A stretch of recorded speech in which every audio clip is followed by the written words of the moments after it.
Houston ACR, this is Mission Control Houston. Please call station for a voice check.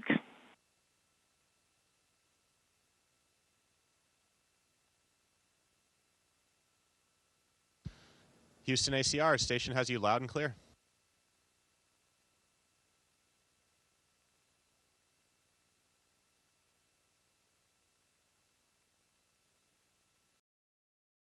Hi, I'm Neha. And I'm Libby, and we're coming to you from North Allegheny School District's NATV studio, home of the Tigers.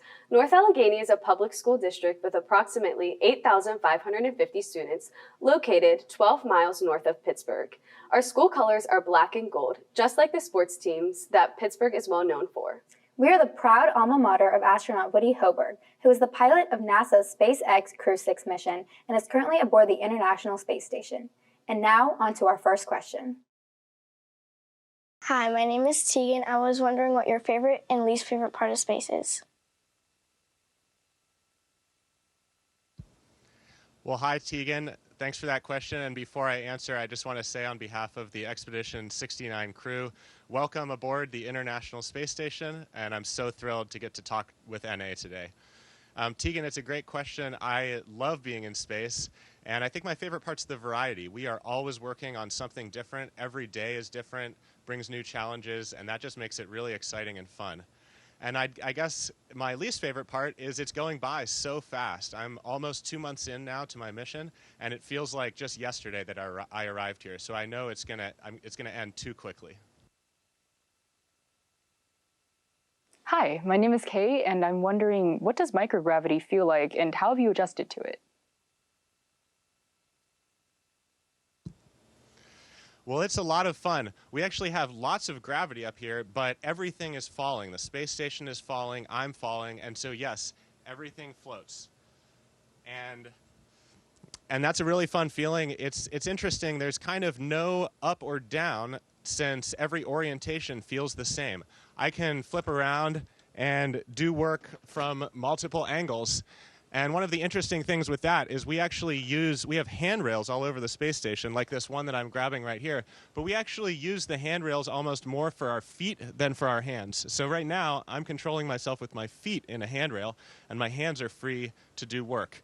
And that's just one of the few things that's fun up here in weightlessness. There's also a lot of fluid shifts. So you notice astronauts' faces puff up a little bit.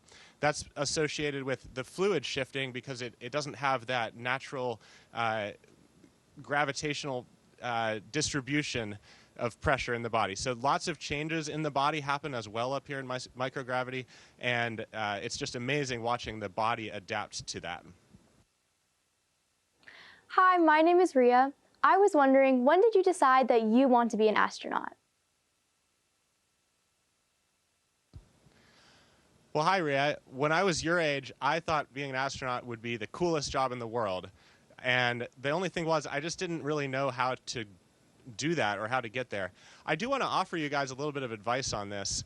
I think one of the things I notice when I look at my astronaut colleagues is just the variety of pathways that people took. There is no right way to become an astronaut or really to go through life. And so I would encourage all of you to follow your passions. I remember when I was going to college, I agonized over what major to pick. And I realized in hindsight that it just really didn't matter. What mattered was just working hard and finding anything that I was passionate about, and then working hard on it. Hey, my name's Ryan. I was wondering what the most challenging part of becoming an astronaut has been so far. Well, Ryan, one of the most challenging things we do is EVA. EVA stands for extravehicular activity or spacewalking. And this is when we go outside the space station in a spacesuit and fix or repair things. And this is one of the more challenging things we do, and that's why it's one of my favorite things. It's both physically challenging, moving around the big, bulky spacesuit under pressure, and then it's also mentally challenging, just the choreography, thinking through various problems as they come up, solving them, and working with the amazing team on the ground to ultimately do repairs in space. Hi, I'm Frankie. I'm wondering, what do you bring to remember home? Oh, hey, Frankie. Well, let me show you a couple things. I brought some photos.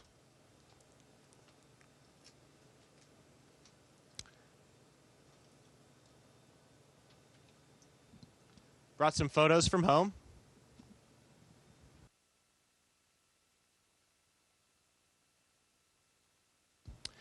I brought something from NA. These are my letters from when I ran cross country in high school.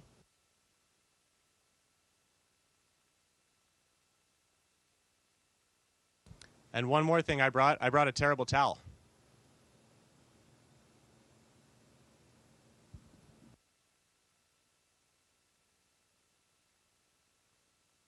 Hi, I'm Aiden. What is the best thing and the worst thing about the food on the space station?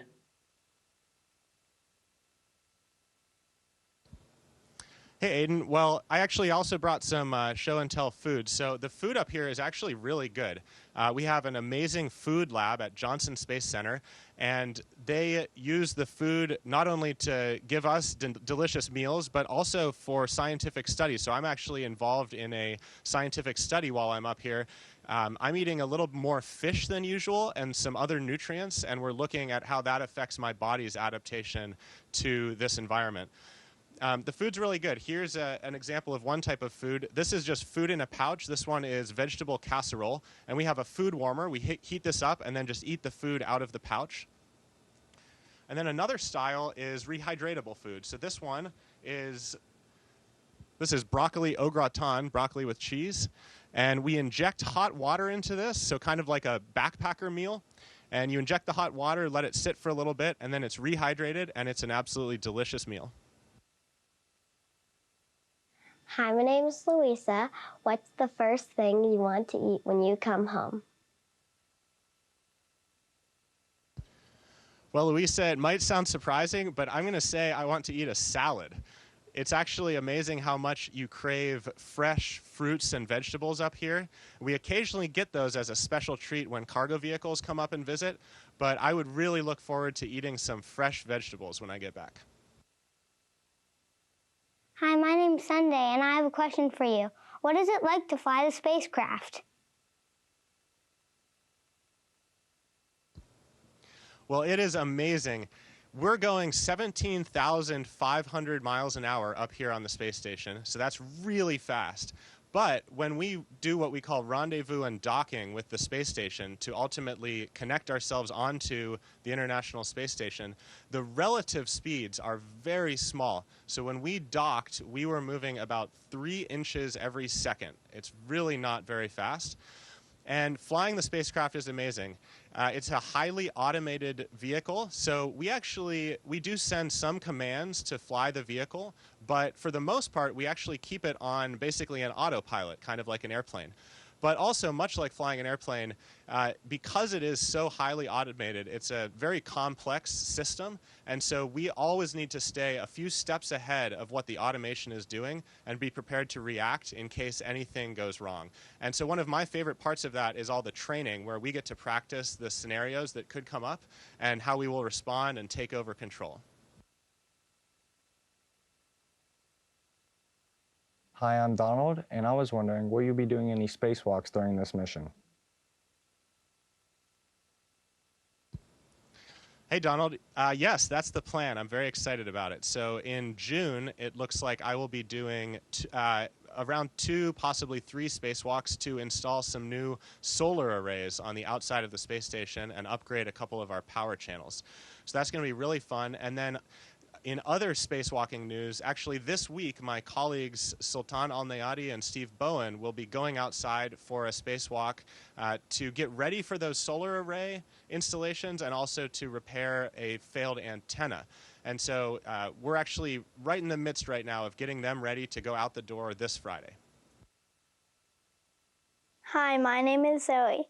My question is, can you access internet from space?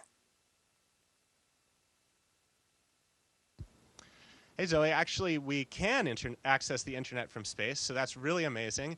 Not all the time. We have certain satellite coverage that we need in order to have internet up here, and that comes and goes. So we'll get a bit of internet, and then it'll go away, and then it'll come back. But it's definitely enough to send emails home and do a catch up on the news and those sorts of things. Hello, I'm Stephanie, and my question is, how do you exercise in space? Hey Stephanie, exercising up here is super important because being in weightlessness, I'm just floating all the time. I'm really not exerting any effort at all.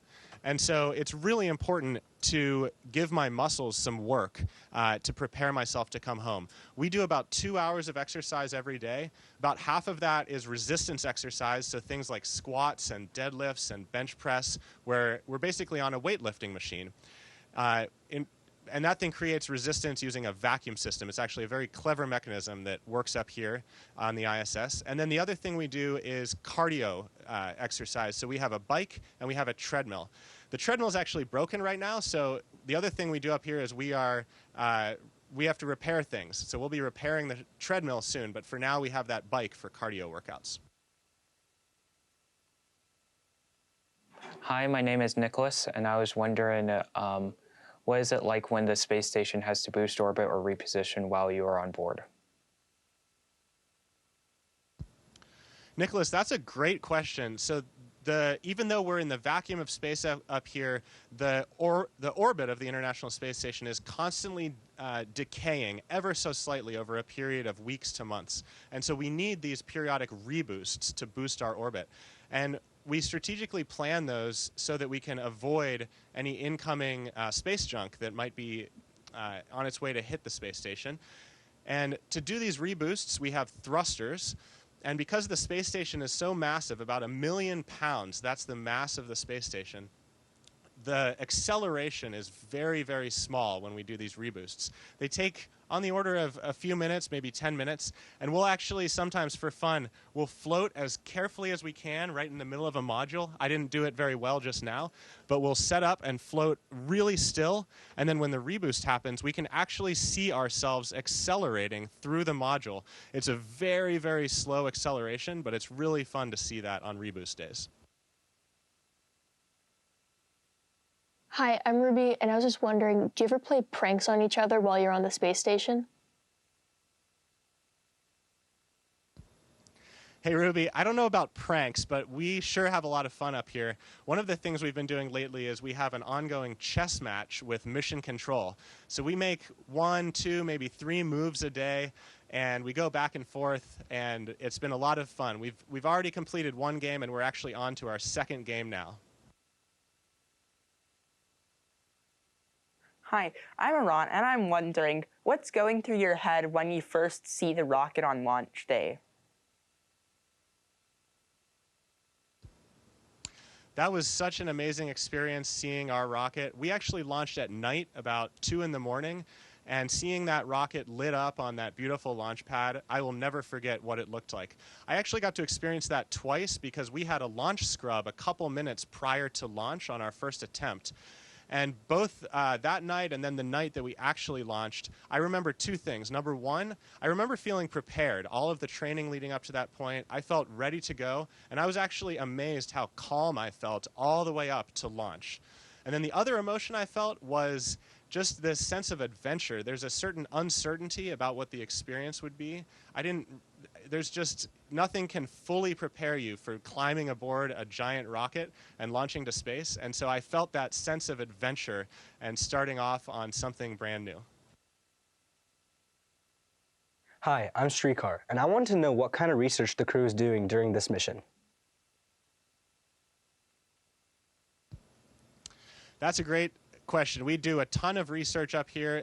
Science is actually the purpose of the International Space Station. This is one of the United States national laboratories, and we're doing at any given time hundreds of scientific studies aboard the space station.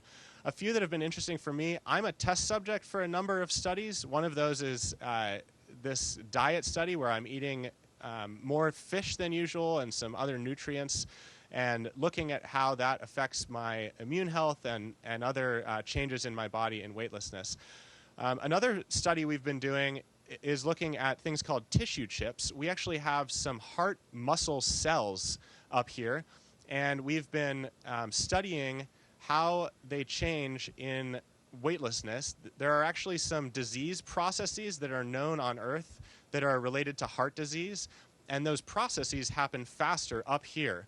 And so we're using these tissue chips as a way to study possible treatments for cardiac issues both on Earth and also for astronauts going on longer duration missions further into the solar system. Hi, I'm Violet. I wonder what the stars look like outside your window. Violet, that's a great question, and I was actually curious about that myself. Interestingly, they look just about the same as on Earth. I think we have a slightly better view because we don't have any distortion from the atmosphere, but when we get a chance to look at the stars, usually on the night side of Earth up here, it looks just like they do on Earth. It's really amazing. Hi, my name is Julianne, and I was wondering, what kind of responsibilities do you have while on the space station? Well, Julianne, every day is different, but big picture, I group it into 3 different things we're doing. So number 1, we're taking care of ourselves. So that's sleeping, eating, and exercising a lot. Number 2 is doing science. That's why we're here. We're always carrying out scientific studies, doing research, and working on the experiments up here. And then number 3 is taking care of the space station. So that's doing repairs. We are space plumbers up here. We're space electricians. And we have to keep this beautiful orbiting laboratory flying for many years to come. Hi, my name is Tyler. How long do you sleep? Tyler, sleep up here is really fun. I try to get 8 hours a night. I'm not always successful with that. Sometimes when we're busy, I get maybe closer to 7. But sleep's amazing. We're floating. One of the crew quarters is actually up on the ceiling, and so we just attach a sleeping bag to the wall, and we float in our sleeping bag attached to the wall.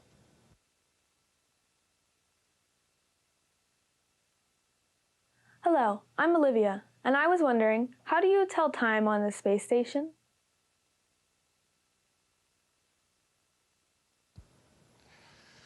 Well, Liddy, we tell time just like on Earth. We operate the space station on what's called Greenwich Mean Time. So currently, we're about 4 hours ahead of you. It's sometime after 4 p.m. for me right now.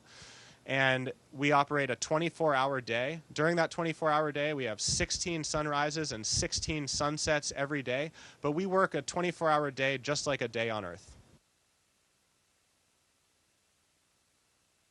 Hi, my name is Marco, and my question is, what do you do to relax? Marco, my favorite thing to do to relax is look out the window, and I've been trying to get better at photography. It's just amazing the variety of things to photograph from up here. During the day, the features on Earth look incredible. Photography at night is really interesting. I've been trying to get some photos of the aurora borealis, or northern lights, which are just incredible from up here. So looking out the window, definitely my favorite. Thank you so much for answering our questions today. Your work serves to inspire the next generation of graduates from North Allegheny who will go on to do great things. It's amazing to think that Woody was sitting in these same NA classrooms not too long ago. Have a great rest of your trip. We can't wait to hear more and celebrate when you get back on Earth.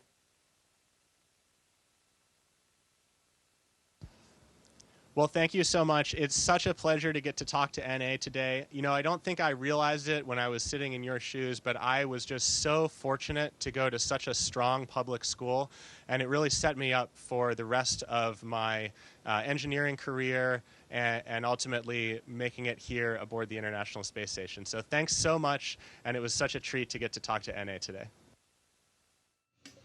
Station, this is Houston ACR. That concludes our event.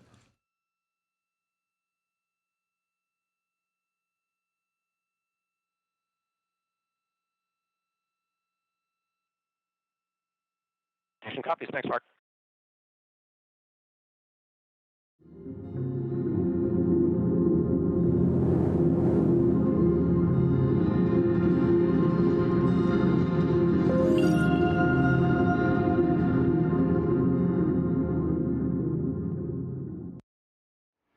Bye.